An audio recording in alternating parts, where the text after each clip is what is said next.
जय श्री सीताराम। इंटरनेट पर रील्स की बाढ़ आ गई है कि वर्ष 2025 इन नंबर्स के लिए बहुत बुरा रहेगा, बहुत खराब रहेगा। मैं हर आए दिन ऐसी रील्स देख रहा हूँ, विशेष तौर पर इंस्टाग्राम पर, कि ये नंबर है आपका, आपके लिए तो बहुत खराब होने वाला है। शनि देवता, एस्ट्रोलॉजिकली बात करें तो शनि देवता जो है वो राशि परिवर्तन कर रहे हैं, तो शनि का साल है, इस वजह से ये खराब हो जाएगा। न्यूमरोलॉजिकली 2 नंबर वाले हैं तो 9 नंबर का साल है, तो आपके लिए खराब हो जाएगा।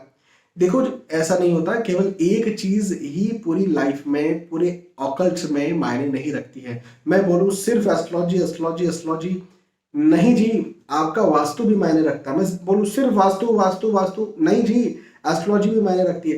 कुंडली, हॉरोस्कोप, वास्तु, इन दोनों को मिला दिया जाए तब जाकर के चीजें पूर्ण होती है। हाँ, न्यूमरोलॉजी को भी, अंक शास्त्र को भी यदि इसमें ऐड कर लिया जाए तो ये भी बहुत अच्छा होगा, इसे संपूर्ण बना देगा।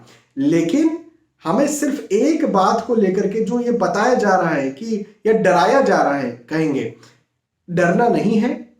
आपका वर्ष कैसा होने वाला है ये बहुत सारी चीजों पर निर्भर कर रहा है।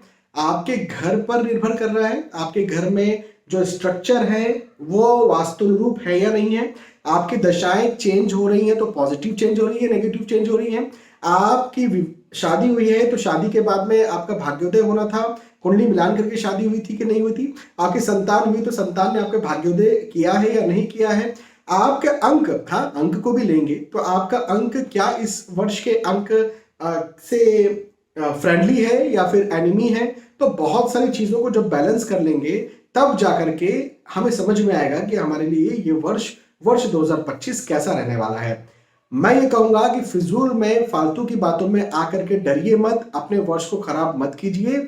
बहुत सारी बातें चूंकि मायने रखती हैं, तो उन सारी चीजों को आप चूंकि ऑकल्ट साइंस में विश्वास रखते हैं तो केवल एक बात में विश्वास न रखें, केवल ज्योतिष में विश्वास न रखें, केवल वास्तु में विश्वास न रखें। और न्यूमरोलॉजी में केवल विश्वास रखने वाला तो बिल्कुल सफल नहीं हो सकता। तो न्यूमरोलॉजी में तो विश्वास रखिए ही मत, क्योंकि न्यूमरोलॉजी का परसेंट जो है ऑकल्ट में बहुत छोटा सा है। मैं न्यूमरोलॉजी कंसल्टेशन देता हूं, लेकिन उसके बावजूद मैं कह रहा हूं कि न्यूमरोलॉजी का जो परसेंटेज है वो ऑकल्ट साइंस में बहुत छोटा है। एस्ट्रोलॉजी और वास्तु का परसेंटेज ऑकल्ट साइंस में बहुत बड़ा है। तो फिर भी न्यूमरोलॉजी को लेना चाहिए। तो तीनों को साथ में देखने के बाद में समझ में आएगा कि आपके लिए वर्ष 2025 कैसा होगा। तो डरने की बात नहीं है। हालांकि एस्ट्रोलॉजिकली मैंने प्रेडिक्शंस दिए हुए हैं, वर्ष 2025 के राशिफल दिए हुए हैं, लेकिन मैं ये भी हमेशा अपने राशिफल के वीडियो में कहता हूं कि ये सामान्य स्तर पर होते हैं, सार्वजनिक स्तर पर होते हैं।